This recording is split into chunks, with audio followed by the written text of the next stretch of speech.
اس ماہ مبارک میں صحابہ اکرام علیہم رضوان کے تذکرے کو بڑا منفی پہلو سے لیتے ہیں، یعنی بڑے منفی اعتبار سے یہ سوچتے ہیں کہ محرم الحرام ہے اور اس میں آپ صحابہ اکرام کا تذکرہ کر رہے ہیں۔ سوچنے کی بات ہے کہ جس طرح صحابہ اکرام علیہم رضوان کی عزت و توقیر کی واحد وجہ نبی کریم صلی اللہ علیہ وآلہ وسلم کی محبت ہے، اسی طرح حضور صلی اللہ علیہ وآلہ وسلم کی جو آل ہے ان کی جو عزت و تکریم ہے اس کی بھی واحد وجہ حضور صلی اللہ علیہ وآلہ وسلم کی نسبت ہی ہے۔ صحابہ اکرام ہوں، ان کی عظمت کا کل نصاب نبی مکرم صلی اللہ علیہ وآلہ وسلم کی ذات کے ساتھ نسبت ہے۔ اہل بیت اطہار ہوں،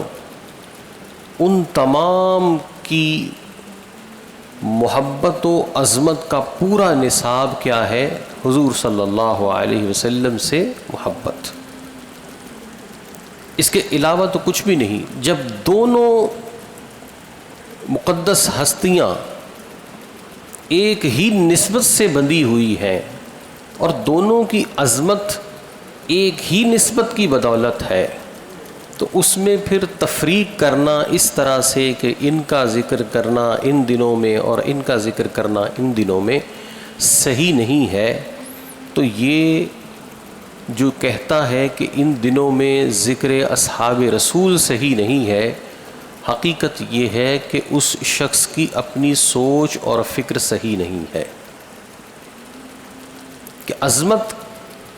اہل بیت اطہار کی، صحابہ اکرام کی، نبی کریم صلی اللہ علیہ وسلم نے خود فرمایا کہ اہل بیت اطہار سے محبت کرو میری محبت کی وجہ سے۔ اور جہاں پر نبی مکرم صلی اللہ علیہ وسلم نے صحابہ اکرام علیہم رضوان کے ساتھ محبت کا معاملہ ارشاد فرمایا، تو وہاں بھی نبی مکرم صلی اللہ علیہ وسلم نے فرمایا کہ میرے اصحاب سے محبت کرو میری وجہ سے۔ تو جب نسبت واحد مصطفیٰ کریم علیہ الصلاۃ والسلام کی ہے تو ایسی صورت میں ایسا نظریہ رکھنا کہ ان ایام میں ان مقدس ہستیوں کا تذکرہ نہیں کیا جا سکتا، یہ انسانی فکر کی کج روی ہے، یہ انسانی سمجھیے کہ عقیدے کے اندر ایک بہت بڑی جو گڑبڑ ہے اس کی علامت ہے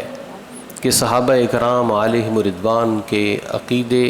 کے تذکرے کو اس طرح سے ان کے بارے میں عقیدہ رکھنا کہ ان ایام میں ذکر اصحاب رسول نہ کیا جائے۔ تو یہ پہلے ہمیں اس معاملے میں کلیئر ہونا چاہیے کہ ایسی بات نہ کی جائے، نہ سوچی جائے۔ صحابہ اکرام علیہم رضوان کا ذکر کرنا یہ بھی باعث برکت ہے۔ اور پھر دیکھیے کہ جو اہل بیت اطہار ہیں وہ بھی تو اصحاب رسول ہیں،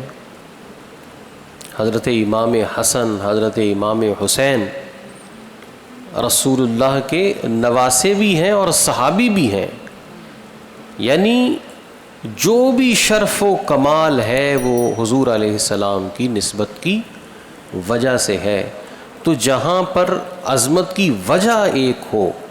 وہاں کسی کے لیے یہ کہہ دینا کہ ان ایام میں ان کا ذکر نہیں ہو سکتا، تو یہ فکر کے اندر چھپے ہوئے رافضی کا ہی صحن ہو سکتا ہے، کسی صحیح العقیدہ کی ایسی سوچ نہیں ہو سکتی۔